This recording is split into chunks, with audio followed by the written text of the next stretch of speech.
Halo, assalamualaikum warahmatullahi wabarakatuh. Bertemu lagi bersama saya Haris Setiadi di channel Hayang Teknom.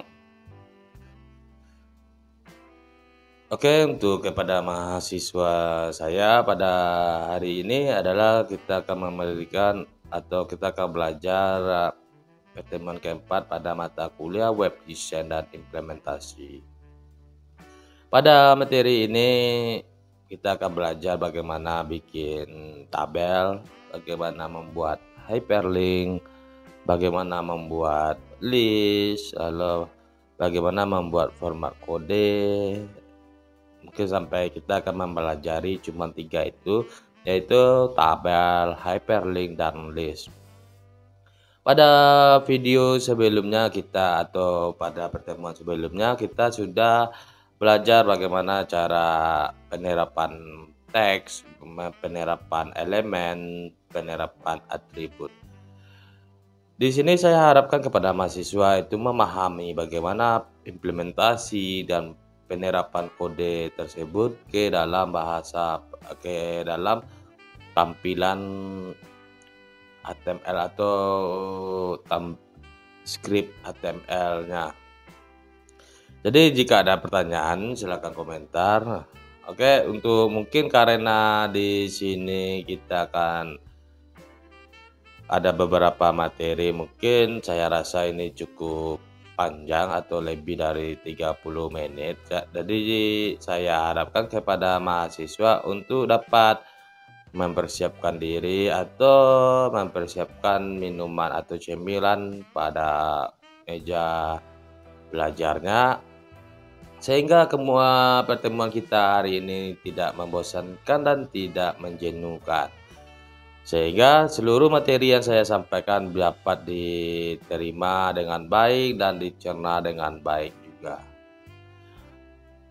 Oke, untuk hal yang pertama kita lakukan adalah kita akan membuat sebuah open folder. Di sini kita masih gunakan editor yaitu Visual Studio Code. Lalu di sini kita akan buka open folder. Lalu kita akan bikin sebuah folder mungkin pertemuan keempat. Nah, pada pertemuan keempat ini kita lalu masuk ke dalamnya, lalu kita pilih foldernya. Sehingga kita akan memiliki tampilan seperti ini. Dan di sini kita bisa membuat sebuah file-file baru. Kita juga boleh membuatnya dari klik kanan, lalu pilih teks dokumen, lalu kita rubah formatnya menjadi ekstensi HTML. Jadi untuk kepada mahasiswa atau teman-teman yang lain, jadi untuk memahaminya itu kita dapat membuat sebuah file baru. Mungkin untuk pertama kali kita akan belajar bagaimana penerapan atau membuat tabel di HTML. Di sini saya akan bikin namanya tabel saja dengan ekstensi HTML, lalu saya enter saja. Nah, di sini akan otomatis terbuat sebuah file yang bernama tabel HTML. Nah, di sini karena kita sebelumnya sudah menginstal ekstensi shortcutnya dari HTML, jadi kita tidak perlu mengetikkan HTML script dasarnya itu secara manual. Kita bisa ketikkan HTML, lalu kita akan memilih HTML5, lalu secara otomatis script dasarnya sudah terbentuk. Nah, di sini kita akan mengganti title-nya itu menjadi tabel. Lalu kita bisa save, lalu kita bisa melihat previewnya itu kita mengklik tombol kanan atas. Nah, di sini masih terlihat kosong. Karena ini garisnya atau baris kodenya itu panjang, kita bisa menjadikan dia satu baris. Kenapa dia tidak bisa?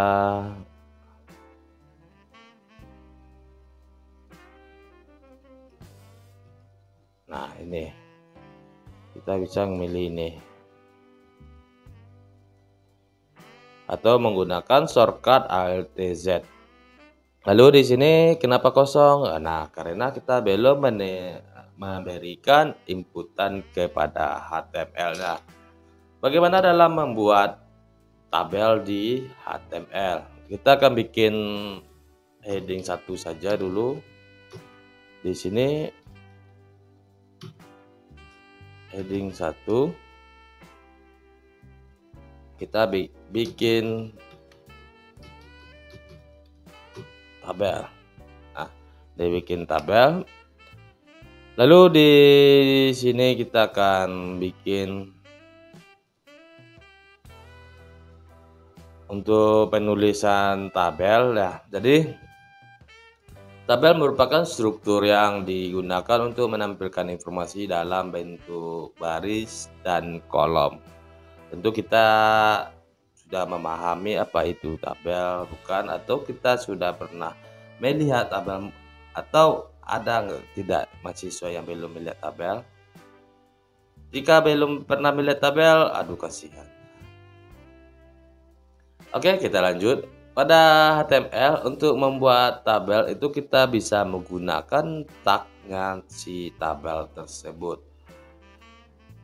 Dan di sini kita bisa menggunakan tag dari si tabel, itu berarti tag tabel.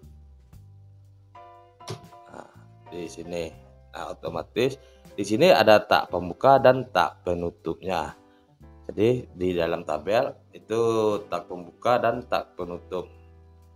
Lalu di dalam tabel itu ada tag tr untuk membuat baris baru dan tag td untuk membuat kolom. Jadi tr itu untuk bikin baris baru dan td itu untuk membuat kolom. Lalu di tabel HTML, di tabel, nah di sini saya akan katanya tadi tr, di sini saya kasih komentar dulu supaya tidak bingung. Tag tr itu untuk membuat baris baru.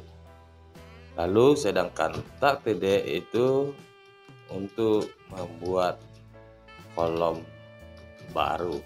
Nah, sampai di sini paham apa yang dimaksud dengan tr dan td? Nah, di sini karena kita tabel, kita akan bikin dia tr terlebih dahulu. Berarti ini dia ada di dalam baris baru. Nah, di dalam baris baru ini kita akan membuat dia sebuah kolom-kolom. Nah, kita bisa gunakan td.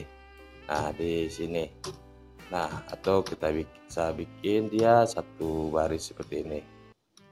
Berarti di sini baris satu kolom. Ya, Pak, kolom pertama. Kolom satu sajalah. Nah, di sini lalu saya akan bikin lagi kolom kedua, berarti baris satu kolom kedua. Lalu saya akan bikin lagi baris satu kolom ketiga. Nah, di sini kelihatan.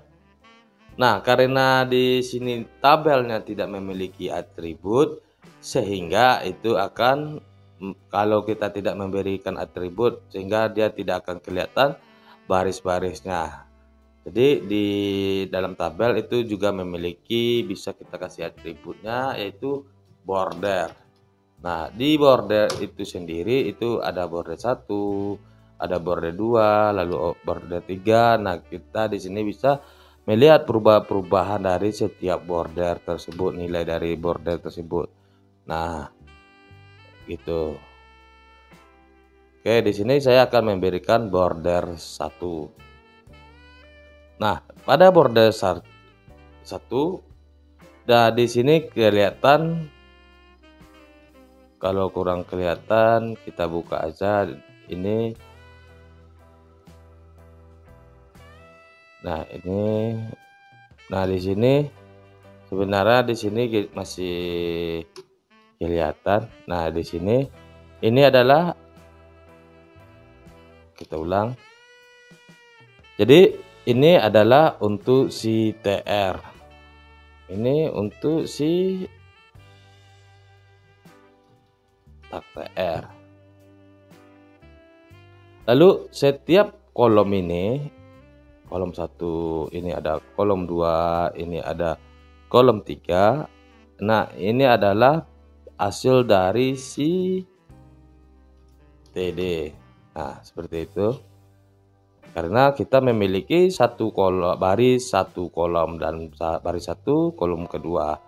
Kalau kita ingin membuat dia lagi menjadi baris kedua, jadi kita tinggal memberikan TR, lalu TD, baris 2, kolom pertama. Nah, begitu juga TD, baris kedua, kolom kedua. Nah, begitu juga kita tambah lagi TD, baris 2, kolom ketiga. Nah, di sini kelihatan bahwasannya kita memiliki 2 kolom, itu untuk si TR. Lalu kita memiliki, sebenarnya kita memiliki 6 kolom, itu miliknya si TD. Ya, baris itu kita memiliki 2 baris dan kita memiliki 3 kolom. Dari setiap baris dia memiliki 3 kolom, jadi total jumlah kolom kita yang kita buat itu adalah menjadi 6 kolom. Tapi setiap baris kita akan memberikan dia menjadi 1 kolom saja di sini. Nah, seperti ini kelihatan bahwasannya kita memiliki kolom 1, kolom 2, kolom 3 pada baris kedua, dan baris kedua. Dan begitu juga kalau kita membuat baris-baris yang lainnya. Nah, sampai di sini mungkin saya harapkan ke mahasiswa itu paham dan bagaimana dalam penerapan apa sih yang dimaksud dengan TR, lalu apa yang dimaksud dengan TD, bagaimana cara membuat kolom di dalam tabel atau membuat baris di dalam tabel. Jadi kita mengetahui kalau untuk bikin baris di luar tabel itu kita bisa menggunakan tagnya CBR. Nah, tapi karena ini ada di dalam tabel, maka kita akan menggunakan perintah dari CTR. Kalau di luar kita gunakan break atau CBR. Lalu dari contoh ini kita dapat lihat sendiri fungsi dari masing-masing tag yang sudah kita bahas atau sudah kita pelajari barusan. Namun pada tag tabel saya tadi memberikan atribut border sama dengan 1. Atribut border ini digunakan untuk memberikan garis tepi pada tabel, dan nilai 1 ini merupakan nilai dari garis tepi pada tabel yang kita buat tadi. Jadi border ini nilai dari si border ini 1 menentukan berapa besaran garis-garis yang ada di setiap tabel tersebut.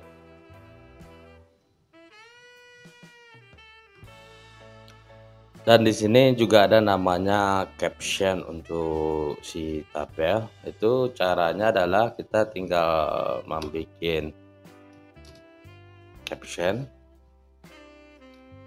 Di sini kita gunakan caption, belajar bikin tabel. Nah, caption itu dia akan menjadi judul dari tabel tersebut.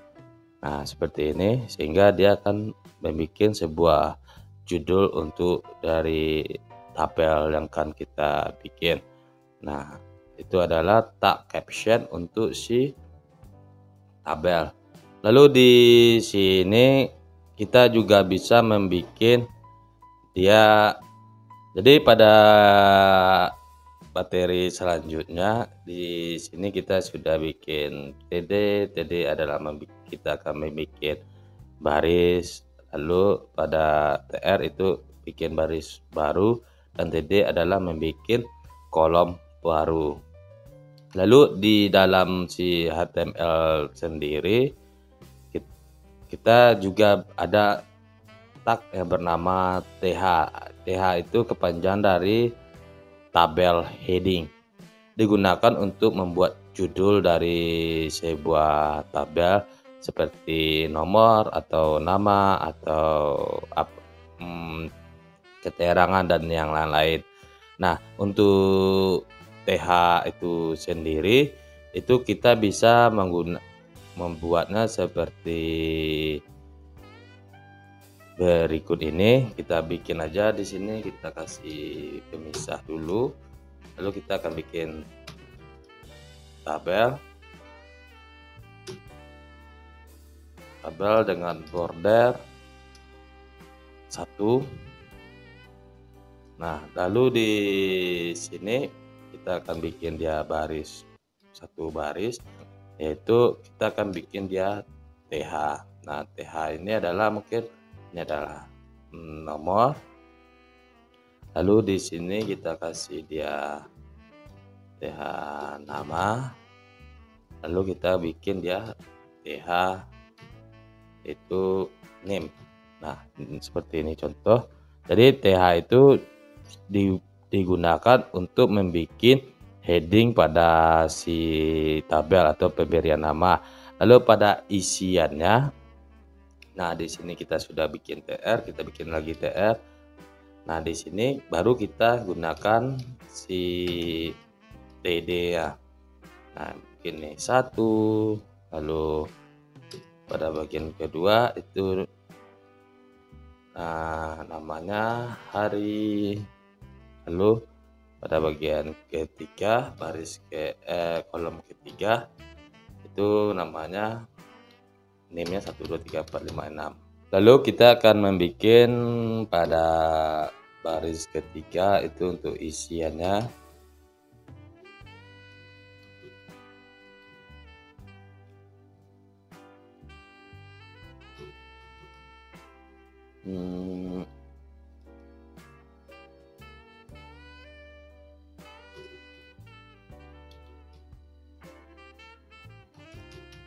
Nomor NIM-nya 65431. Nah, pada di sini jadi untuk si tagnya TH ini dia itu untuk penamaan tabel heading atau judul atau nama dari tabel tersebut. Nah, di sini seharusnya 2. Oke, jadi dari di sini dan dari tabel itu kita juga bisa membuat dia itu menjadi menggabungkan lah, atau jadi contohnya di sini saya akan menambahkan TH nilai. Nah, di sini ada nilai 1. Lalu di sini saya kasih lagi nilai 2. Sama di sini saya copy saja biar lebih cepat. Nah, seperti ini. Nah, di nilai itu dia kan baru 4 kolom. Nah, dari 4 kolom ini kita akan membuat ini TH. Nah, ini TH. Nah, di sini kita bisa menggabungkan 2 kolom menjadi 1. Itu kita bisa menggunakan row span 2. Oh, bukan row ya, call span. Nah, call span 2. Nah, call span 2 ini dia akan menggabungkan 2 kolom menjadi 1. Nah, pada nilai ini dia 2 kolom yang digabungkan menjadi satu. Jadi kita bisa gunakan perintah call span 2. Nah, begitu juga kalau kita ingin menggabungkan baris. Nah, untuk menggabungkan baris dari pada contoh di nomor ini, pada nomor ini kalau kita langsung kasih row span 2, nah dia seperti ini, dia langsung menjadi digabungkan jadi satu baris itu menjadi menggabungkan dua baris menjadi satu, itu kita menggunakan perintah row span. Terserah ini berapa jumlah baris yang ingin kita gabungkan. Kalau di sini kita ingin menggabungkannya 3, kita bikin 3. Kalau ingin kita bikin 4, kita bikin 4. Atau kita bikin, di sini kita contohkan kita bikinnya saja menjadi 2 baris. Atau ini kurang rapi, kita bikin aja di sini TH itu mata kuliah. Nah, ini row span-nya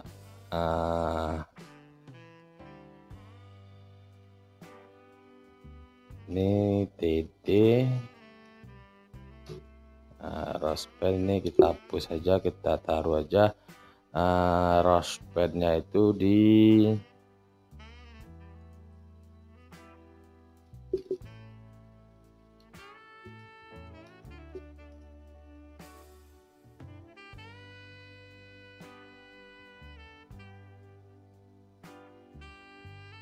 atau kita taruh row span-nya di sini juga bisa, row span 3. Nah, seperti ini. 1 2 ini TD. Nah, hasilnya seperti ini. Jadi di sini dia akan menggabungkan 3 baris menjadi satu. Nah, seperti ini. Nah, sehingga yang jadi 3 baris tadi dia menjadi satu baris saja. Itu kita gunakan perintah row span ini. Kalau kita ingin menggabungkan kolom seperti ini, kita bisa gunakan call span. Nah, sehingga dia hasilnya seperti nilai ini. Pada nilai ini dia menggabungkan 2 kolom menjadi satu. Jadi untuk dari hal tersebut di sini kita sudah memahami bagaimana cara melakukan penggabungan baris, melakukan penggabungan kolom, lalu kita bisa bikin tabel heading atau caption dan yang lain-lain. Nah, sebenarnya masih banyak yang lain, cuman perintah-perintah ini saja yang sering digunakan oleh para web design untuk membuat sebuah tabel. Nah, jika kita ingin memperindahnya, nanti kita akan belajar bagaimana cara memperindah tabel menggunakan CSS. Tapi untuk materi saat ini kita tidak akan membahas tentang CSS-nya. Lalu untuk tabel saya rasa cukup sampai di sini. Lalu di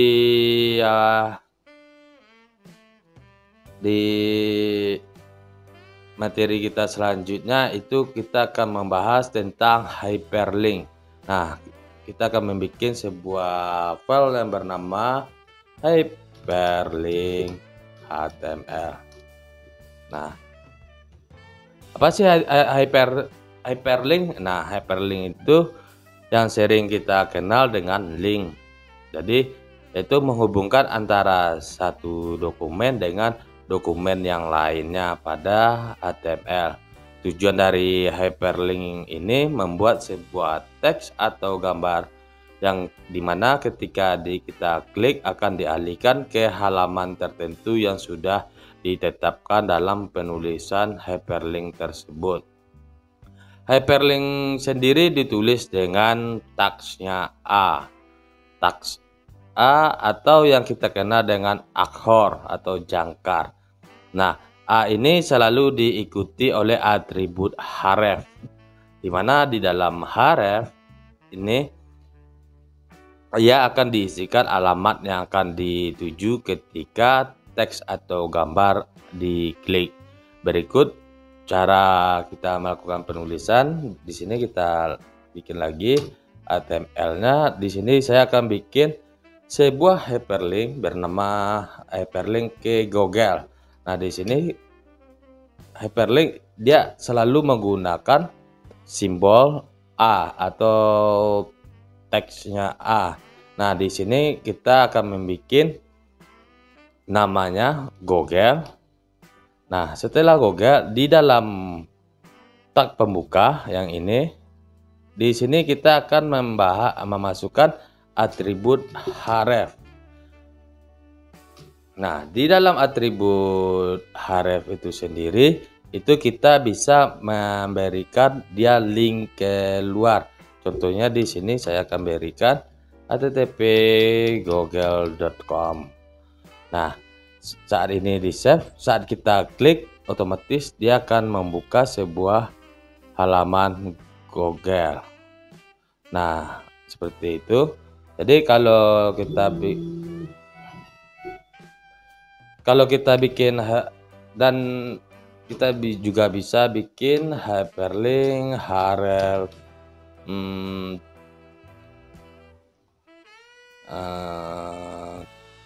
Syakat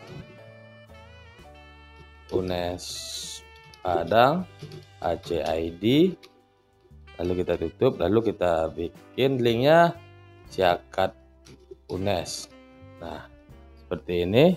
Jika kita klik, nah di sini terdapat error unable to open Syakat Aceh karena file bla bla bla bla bla bla bla bla. Nah, itu dikarenakan jika kita buka dia di HTML atau di apanya, kita buka di sini mata kuliah web bisa bertemu keempat hyperlink, kita buka dengan browser. Nah, ini jika kita buka dengan browser, maka ini bisa kita klik. Nah, di sini kenapa dia terjadi error? Nah, itu dikarenakan di sini kita tidak memberikan dia bahwasannya syakat.unes.id ini dia bukan sebuah alamat web atau URL. Nah, si HTML sendiri dia beranggapan bahwasannya ini adalah sebuah file. Makanya saat kita melakukan pemanggilan, nah makanya dia terjadi error. Lalu bagaimana kalau kita inginnya saat kita mengklik Syakat UNES sehingga itu akan dialihkan atau dituju ke URL syakat.unespadang.ac.id. Nah, caranya kita harus memberitahu si ke HTML tersebut bahwasannya ini adalah alamat sebuah URL, Nah, caranya kita harus memberikan dia perintah HTTP atau menambahkan script atau baris itu HTTP itu menunjukkan bahwasannya dia adalah sebuah URL. Nah, saat kita klik, kita coba buka di apa? Nah, di sini kita buka. Nah, otomatis dia akan berpindah ke syakatunes.id. Nah, di hyperlink ini dia juga bisa mengambil seperti ini, mengambil link dari dalam atau memanggil sebuah file. Nah, contoh sebuah filenya kita akan memanggil sebuah file tabel yang bernama tabel HTML tadi. Nah, di sini tabel. Nah, saat kita klik, kita buka di browsernya. Ini kita refresh dulu. Nah, setelah kita klik, maka dia otomatis akan berpindah ke file HTML yang ini. Sebelumnya nama linknya adalah hyperlink.html. Saat kita mengklik linknya tabel, otomatis dia akan berpindah ke tabel HTML, karena di sini kita tidak memberikan sebuah kode bahwasannya dia bukan URL di luar, dia adalah sebuah file yang ada di dalam server tersebut atau di dalam satu directory tersebut. Nah, kalau di sini saya kasih dia HTTP, sehingga si HTML sendiri dia akan mengenali bahwasannya itu adalah sebuah URL karena kita tadi memberikannya sebuah link HTTP ini pengkodeannya.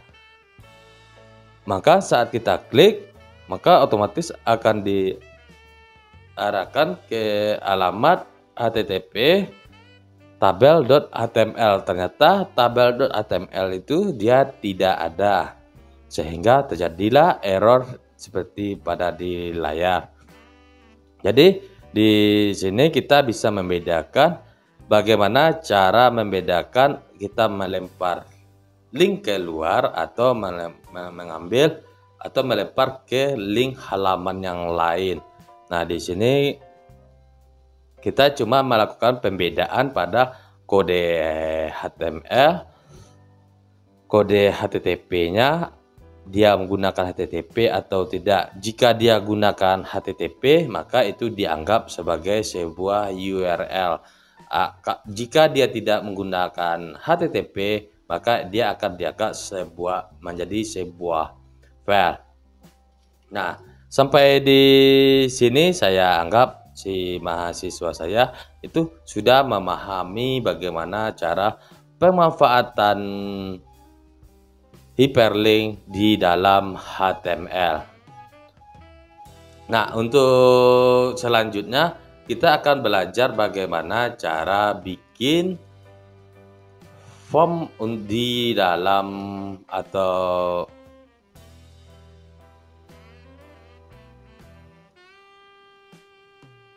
ya, di sini kita akan membuat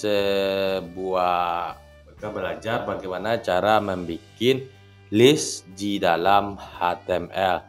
Nah, di dalam HTML sendiri itu kita bisa membuat dia sebuah list. Itu kita di sini kita akan bikin dia sebuah file bernama list.html. Nah, di sini seperti biasa kita akan bikin dia sebuah sintak dasar dari HTML. Nah, list atau yang kita kenal dengan daftar berurutan merupakan fungsi dari HTML yang digunakan untuk menampilkan data secara berurutan ke bawah. Di dalam HTML sendiri, penulisan list itu dia menggunakan tag li. Dalam pembuatan list pada HTML ini terdapat dua jenis tampilan list yang bisa kita gunakan.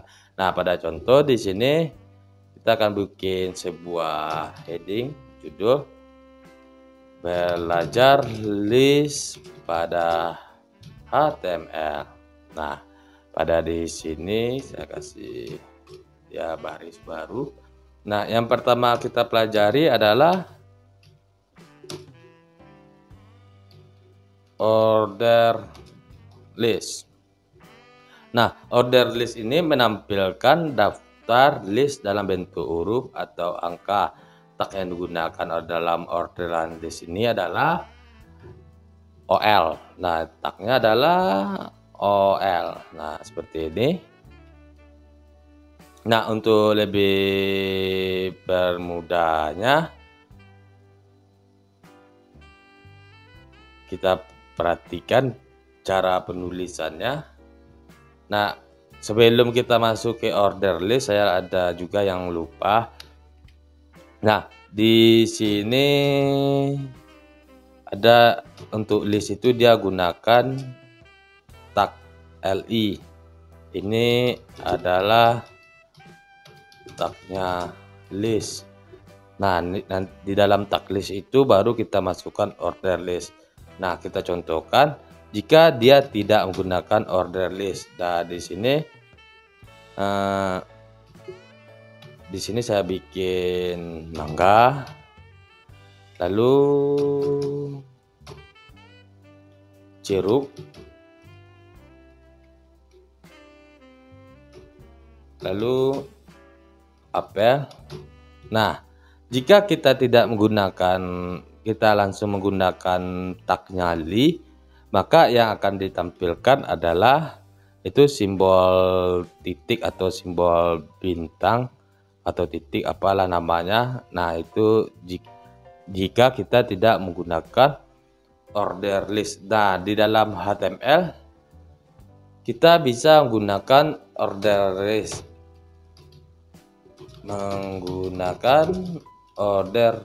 list. Nah, di dalam order list ini cara penggunaannya adalah kita akan bikin OL. Lalu di dalam OL itu ada namanya PHP. Lalu Python,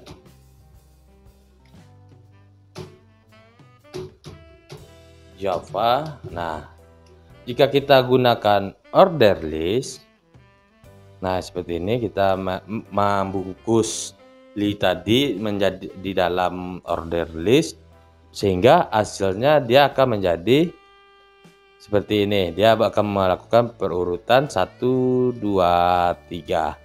Nah, secara default itu si HTML akan menentukan urutannya dari 1. Nah, di sini kita juga bisa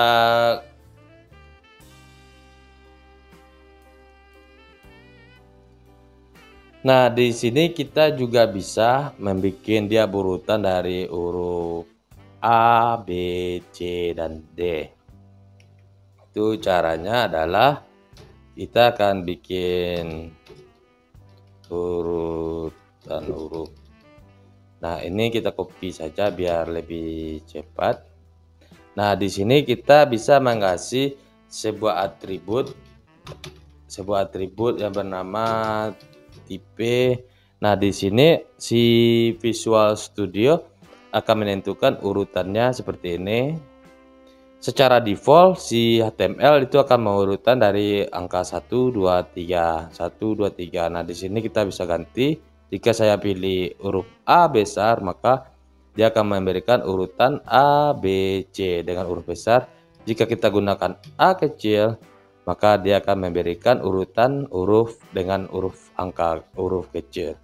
Tapi jika saya kasih huruf I, dia akan memberikan urutan secara huruf Romawi kecil. Jika I besar, nah seperti ini, maka dia akan melakukan urutan dari Romawi huruf besar.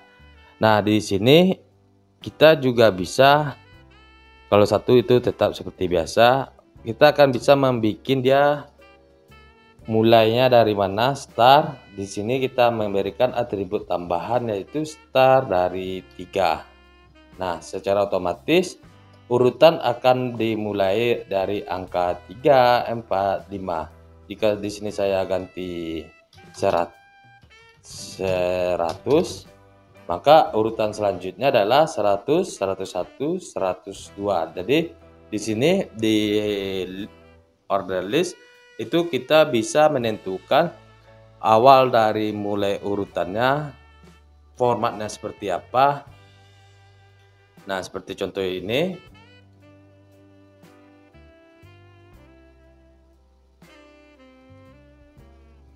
Oke, untuk sampai di sini saya anggap si mahasiswa sudah paham dalam penulisan list di dalam HTML. Lalu untuk selanjutnya kita akan belajar bagaimana cara bikin form pada HTML. Nah, ini agak menarik atau yang menurut saya lebih bakalan sharing akan kita gunakan di dalam dunia mendesain web.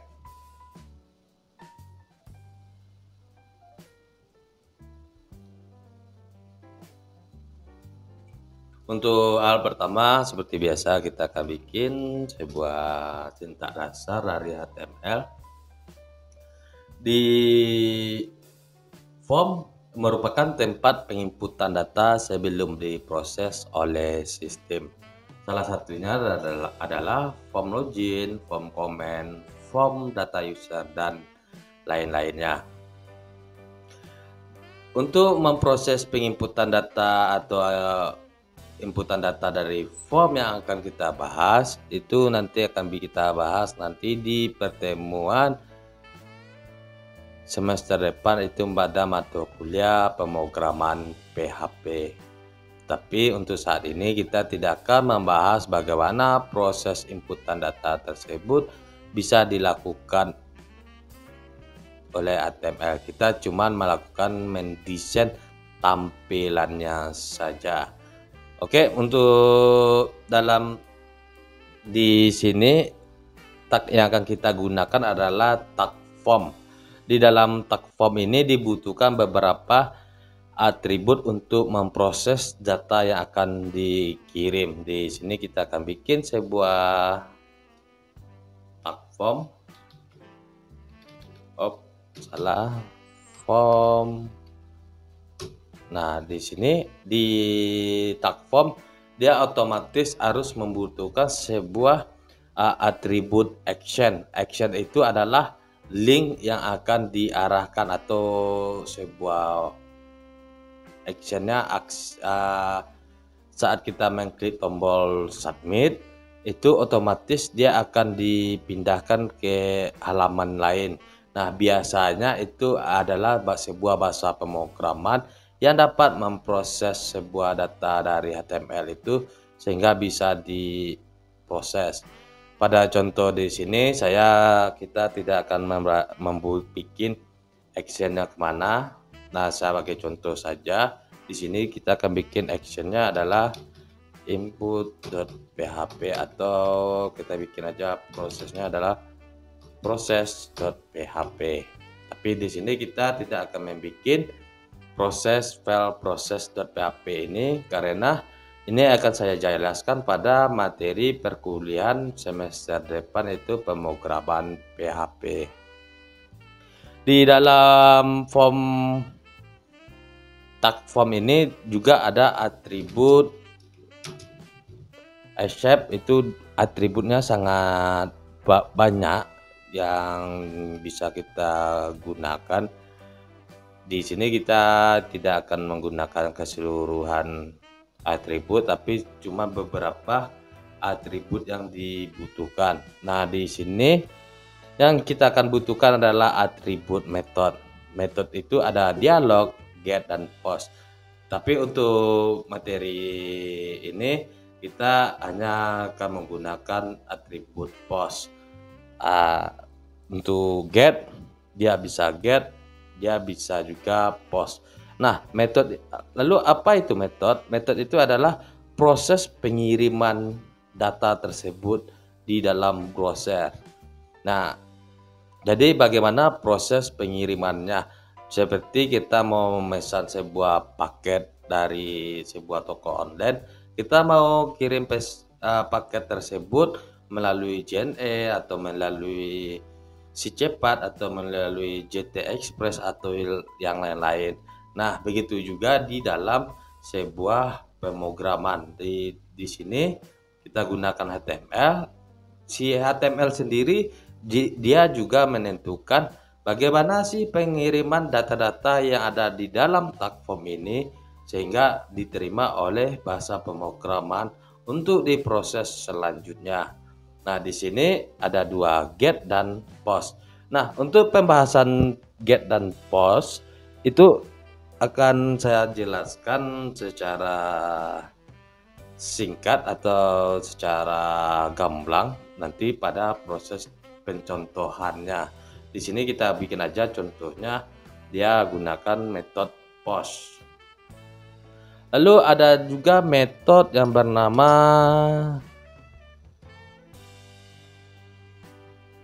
ada juga metode yang bernama ship type. Nah, ini Ini di sini dia memiliki 3 buah atau 3 jenis data yang diproses. Jika kita tidak gunakan Enscript tipe ini, maka secara otomatis itu akan dianggap dia sebagai teks. Nah, kapan kita akan gunakannya file Enscript tipe ini? Biasanya kalau di sini kita akan menggunakan multi-platform data. Nah, multi-platform data itu fungsinya adalah jika di dalam form tersebut ada sebuah file upload atau bisa mengupload file. Jadi kalau dia memiliki file upload, kita harus di Enscript tipenya menggunakan multi data form, multi part atau form data. Jika tidak, dia akan jadi plain text. Tapi kalau tidak menggunakan ini, jika di dalamnya terdapat file inputan upload, maka itu tidak akan bisa dikirim. Jadi untuk lebih nanti di perkuliahan kita semester depan itu akan dijelaskan lebih mendalam. Akan saya jelaskan. Lalu di sini kita akan membahas saja apa-apa saja sih bentuk dari inputan form tersebut. Nah, di dalam tag form kita sudah membuat tag form. Di dalam tag form itu baru kita menambahkan tag input. Tag input merupakan tag yang akan digunakan dalam form pengisian.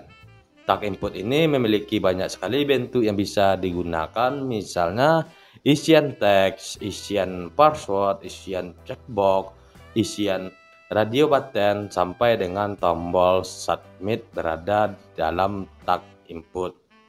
Jadi kita akan saya akan mencontohkan beberapa contoh dari tag input tersebut. Di sini kita bisa membuatnya seperti ini. Tag input. Nah, di sini di dalam tag input. Nah, seperti ini. Nah, di sini tag input dia tidak memiliki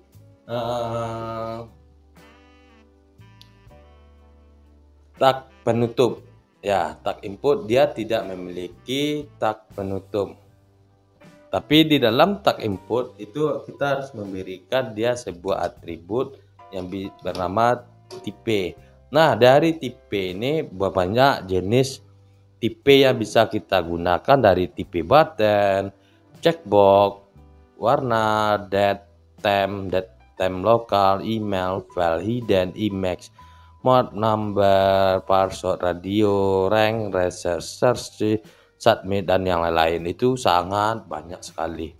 Nah, kita tidak akan membahas keseluruhan tipe dari input tersebut. Nah, kita akan membahas tipe yang sering digunakan, yaitu tipe teks. Contoh dari tipe teks seperti ini, tipe teks. Di dalam tipe teks itu kita harus memberikan dia sebuah atribut nama, name. Nah, di sini kita memberikan mungkin dia sebuah atribut name, itu contohnya nama. Nah, di sini di dalam input di sini kan masih kosong. Kita bisa memberikan dia sebuah isian atau sebuah isian lah itu namanya, atau ya sebuah isian. Itu kita bisa menggunakan atribut value. Di sini saya akan berikan dia sebuah atribut value nama lengkap. Nah, seperti ini. Sehingga di dalam form atribut tersebut, dari form inputan tersebut, dia memiliki isian bernama nama lengkap. Nah, seperti ini. Nah, di dalam atribut tersebut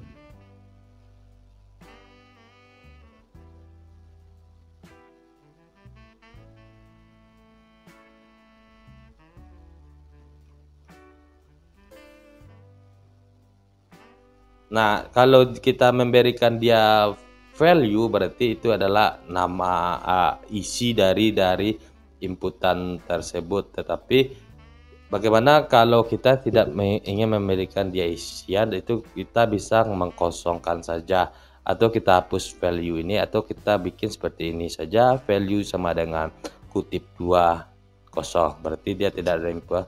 Tetapi saya ingin memberikan sebuah pesan kepada inputan tersebut sehingga si user nanti akan lebih memahami, tapi dia tidak akan menjadi sebuah inputan. Contohnya seperti ini, kita bisa gunakan atribut placeholder. Nah, placeholder ini fungsinya isikan nama lengkap. Nah, seperti ini. Nah, ini isikan nama lengkap, itu dia tidak akan menjadi value dari inputan tersebut. Cuma dia menjadi sebuah informasi dari inputan tersebut. Isikan nama lengkap. Nah, kita mungkin pernah melihat seperti form-form inputan yang sudah ada perintah atau isiannya. Isikan nama lengkap seperti ini. Lalu untuk selanjutnya, di sini saya mungkin kasih dia nama saja di sini. Lalu di sini saya kasih BR, lalu saya bikin email. Nah, seperti ini berarti kita input tipe email, namanya apa, email, value kita kosongkan saja, lalu placeholdernya kita akan gunakan isikan email aktif. Nah, seperti ini. Nah, kalau jika dia memiliki tipe inputan email, nah itu harus diinput dengan email. Ya, dia harus inputannya harus memiliki email seperti ini, smotion@gmail.com. Nah, seperti itu. Lalu ada juga inputan yang bernama, di sini saya akan bikin password. Lalu input tipenya apa, password, lalu name, password, value kosong, placeholder, itu isikan password yang rumit. Nah, seperti ini. Nah, apa beda inputan password? Jika inputan password, di sini saya lupa kasih dia PR. Nah, seperti ini. Jika dia inputannya tipe teks seperti ini, kita bisa ngisinya terserah mau simbol atau apa yang lain. Kalau itu bisa untuk inputan teks.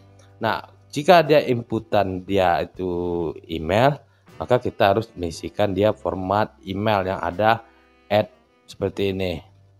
Lalu untuk password, jika kita mengetikkan apa saja di dalamnya, sehingga dia akan berubah dengan simbol asterik, atau dia menjadi simbol seperti bintang-bintang atau titik-titik seperti ini. Nah, ini dia bertipe teks. Lalu ada juga tipenya itu, tipe inputannya itu nomor. Nah, nomor ini tipenya adalah kita gunakan input tipe number. Nah, jika kita gunakan name, number, ini untuk name itu kita bebas menggunakan name-nya apa saja. Value. Nah, kalau untuk number, please isikan umur. Nah, contohnya di sini umur. Oh ya, ini kita isi aja umur. Nah, di sini saya bikin juga umur. Nah, jika dia di sini saya lupa. Nah, jika kita tipenya itu berjenis number, maka dia tidak bisa diinputkan dia menjadi huruf, tapi dia bisa diinputkan dari cuman angka saja. Jika huruf dia tidak akan bisa. Lalu di apalagi ya, di HTML ini dia juga memiliki inputan waktu. Nah, untuk waktu inputannya itu hampir sama seperti biasa, tipe. Nah, di sini ada tem, ada lagi date, tem atau yang lain. Di sini saya akan ganti dia menjadi tem. Nah, tem waktu, value kita kosongkan saja.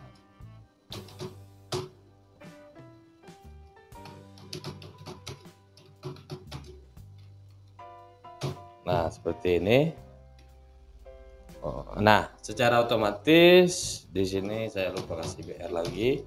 Nah, secara otomatis dia akan formatnya akan berubah menjadi format waktu. Nah, format waktu ini kita bisa geser-geser atau kita bisa klik simbol yang ujung di sini. Yang ujung di sini otomatis dia akan berubah jadi format waktu. Kita pengen bikin dia dari jam PM, AM atau yang lain. Di sini jam 7:13 PM. Lalu di HTML itu juga ada tipe inputannya untuk warna. Nah, untuk warna itu hampir sama, tipe input tipe di sini color. Nah, color lalu di sini untuk color itu saat kita klik dia akan berubah akan format juga warna seperti ini. Nah, ini tipenya untuk warna. Lalu ada lagi tipenya itu checkbox.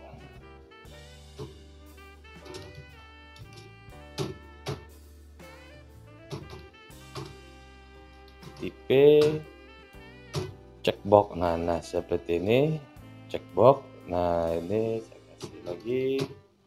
Nah, checkbox itu dia bisa name cek satu,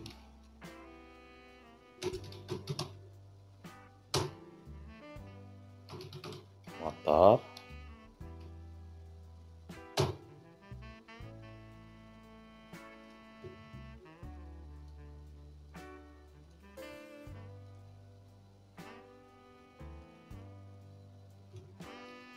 kita coba buka di browser.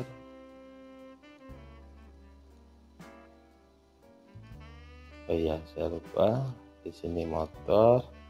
Di sini kita kasih nilainya motor. Nah, di sini saya kasih lagi dia checkbox di bawahnya itu input tipe checkbox name cek satu, value-nya mobil. Lalu di sini saya kasih mobil.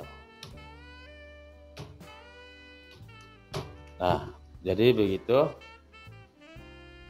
Untuk checkbox dia itu kita bisa menceknya lebih dari satu buah, beda dengan option radio button. Nah, seperti ini. Nah, lalu ada lagi formatnya itu adalah radio button. Nah, radio button itu dia memiliki format input radio button, radio name itu dia memiliki nama radio saja, kita kasih value nya laki-laki. Nah, di sini namanya jika saja, jenis kelamin laki, laki.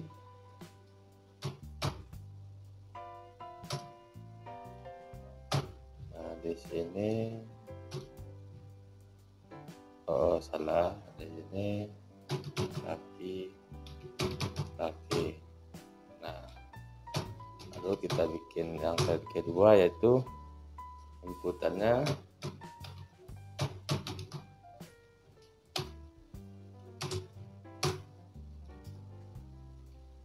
tipe radio, name, jika, value, perempuan.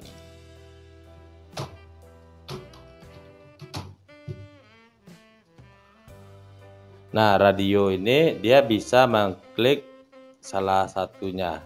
Jika saya klik laki-laki, sehingga untuk perempuan dia akan lepas checkboxnya. Beda dengan checkbox, dia bisa dipilih sekali dua.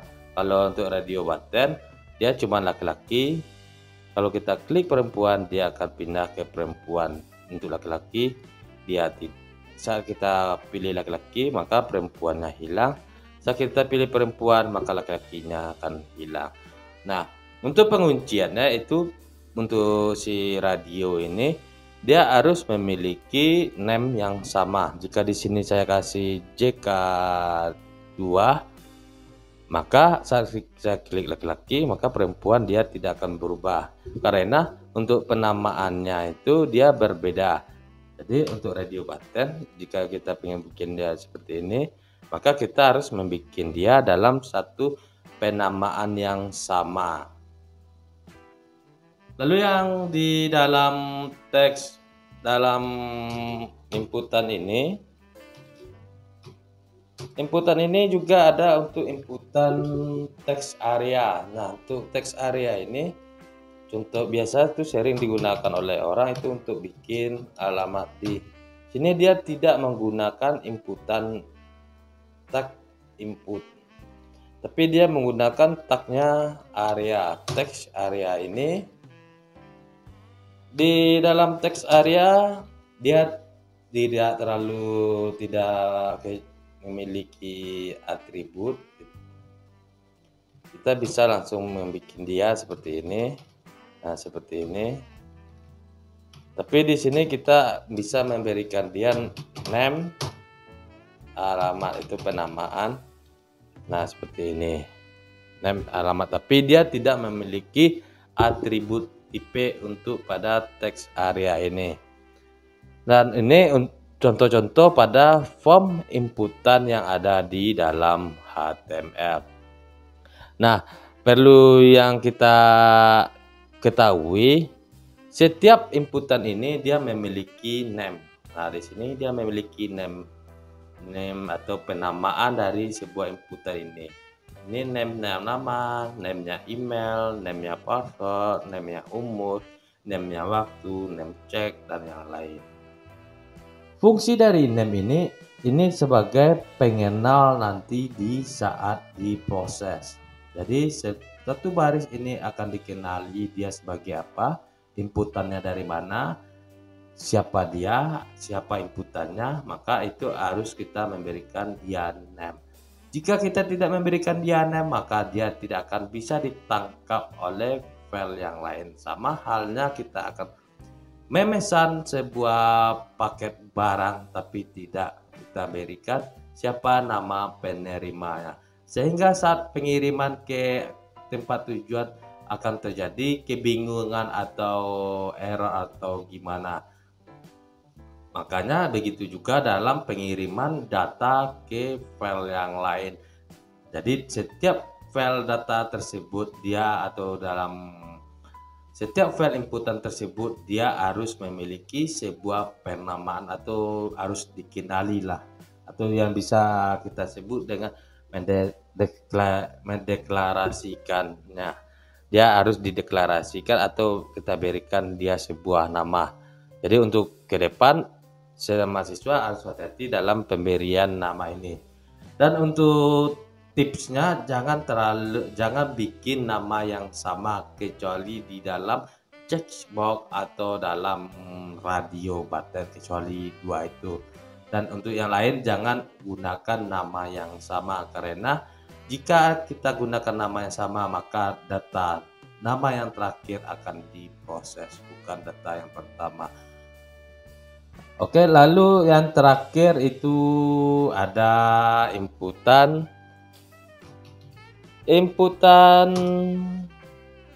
tipenya submit. Value-nya itu simpan. Nah, di sini kita kasih lagi BR, maka dia akan membuat sebuah button. Nah, ini sebuah button yang diberi nama simpan. Apa nama button tersebut adalah simpan. Tipenya apa? Tipenya itu adalah submit. Dan untuk button ini dia ada memiliki beberapa tipe. Contohnya input tipe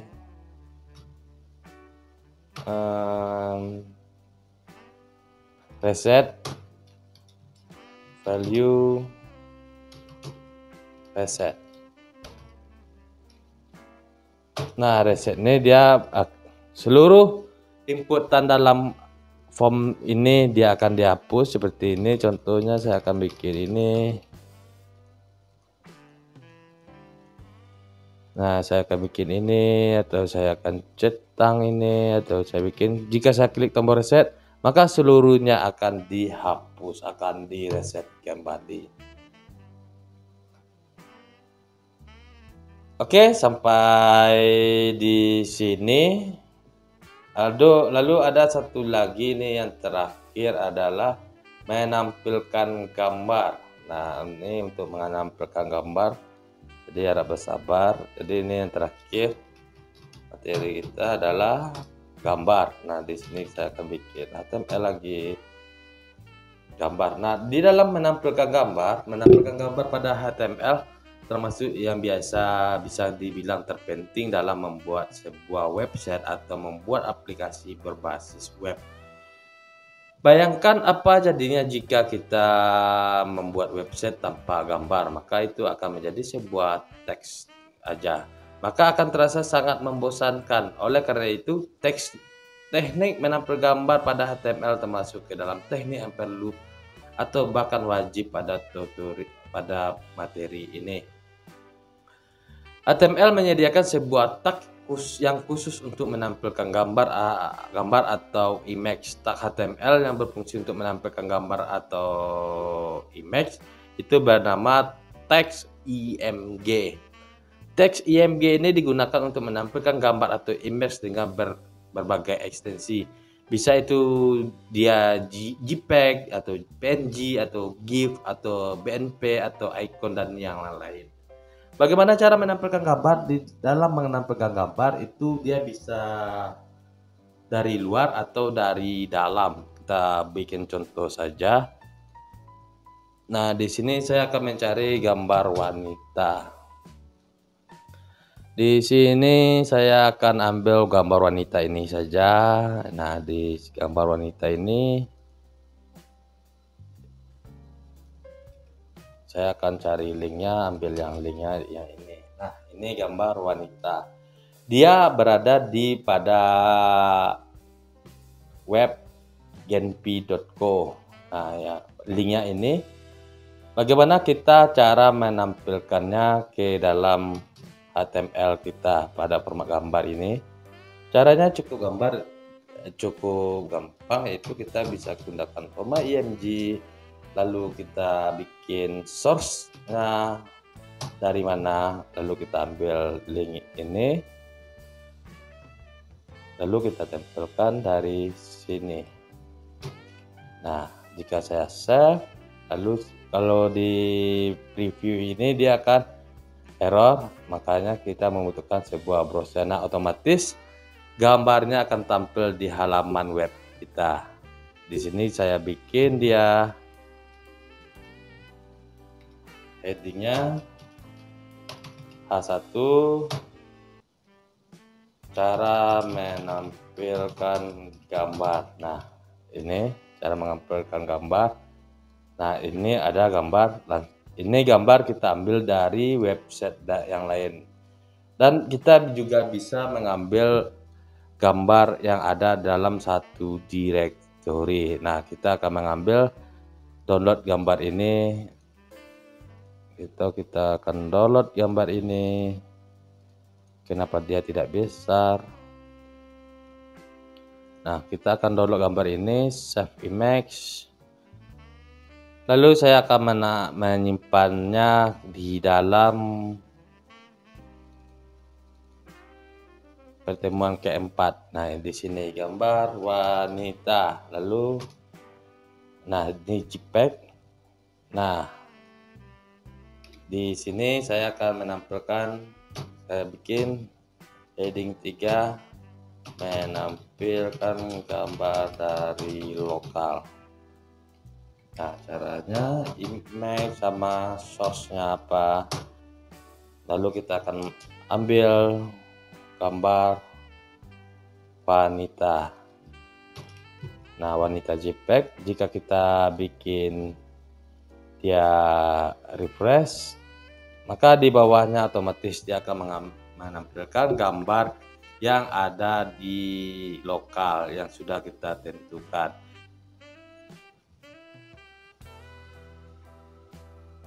Lalu kita akan mengganti ukuran dari gambar ini. Ukurannya sangat besar. Bagaimana cara kita akan menggantinya? Itu kita bisa menambahkan atribut height-nya berapa, tingginya kita bikin 250, lalu lebar kita bikin 250. Nah, seperti ini. Maka jika kita refresh, maka ukurannya dia akan mengecil. Nah, di sini dia 250, itu dia sebenarnya pixel. Secara default si HTML langsung akan menjadikan dia pixel. Tapi di sini kita juga bisa menjadikan dia ukurannya itu menjadi persen. Nah, contoh pada bagian bawah itu di sini height kita kasih dia ukurannya 40%. Lalu weight kita akan mengganti dia menjadi 50%. Nah, hasilnya bagaimana? Nah, hasilnya seperti ini. Jadi dia akan mengambil gambar dari 40% dan weight-nya menjadi 50%. Nah, apa membedakannya jika ini saya bikin 20%, lalu ini 20%, maka hasilnya adalah seperti ini. Yang membedakannya adalah saat ukuran, contoh di sini saya kasih inspect elemen. Nah, di sini dia tidak bisa tampil ya. Nah, jika ukuran browser ini saya perbesar, maka yang ukuran gambar pertama yang gunakan pixel dia akan menjadi besar. Nah, seperti ini. Sedangkan ukuran yang jika kita gunakan persen, dia ukurannya bakalan tetap, mau itu diperkecil atau diperbesar, dia ukurannya bakalan tetap. Dia akan mengikuti ukuran dari device atau layar yang akan kita gunakan. Kapan kita gunakan ukuran persen dan kapan kita gunakan ukuran pixel, itu tergantung dari website yang akan kita bikin. Kalau kita bikinnya akan membukanya di sebuah browser atau di sebuah handphone atau di smartphone, itu kita akan gunakan ukuran yang persen karena dia akan mengikuti ukuran dari si layar. Nah, untuk pada pertemuan kelima kita nanti akan masuk ke materi yaitu Bootstrap atau sistem web responsif. Nah, persen yang tadi barusan ini namanya responsif. Jadi gambarnya itu tetap responsif, dia tidak terlalu merubah ukuran. Beda dengan jika kita memberikan ukurannya pixel. Jika kita perbesar ukuran layar, maka dia akan juga besar, beda dengan ukuran ini. Pada gambar kedua kita gunakan ukurannya tadi adalah persen. Jadi persen itu biasanya digunakan untuk membuat sebuah tampilan atau layout itu menjadi sebuah responsif. Oke, untuk sampai di sini saya harapkan kepada mahasiswa paham bagaimana kita menerapkan form, inputan, tabel, lalu gambar. Jadi untuk pertemuan selanjutnya kita akan masuk apa itu sih responsif, lalu apalagi itu bootstrap. Oke. Jika ada pertanyaan silakan komen. Bagi yang tidak ada komentar, saya anggap mahasiswa saya paham dengan apa yang akan saya sampaikan. Akhir kata, saya ucapkan terima kasih dan jangan lupa tugasnya adalah sebagai berikut.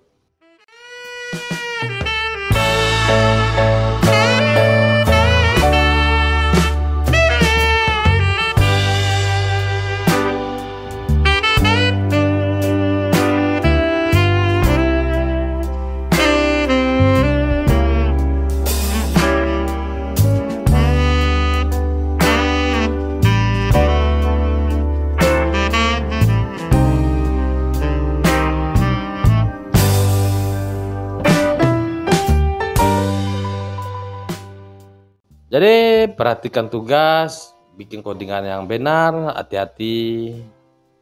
Akhir kata saya ucapkan terima kasih. Assalamualaikum warahmatullahi wabarakatuh.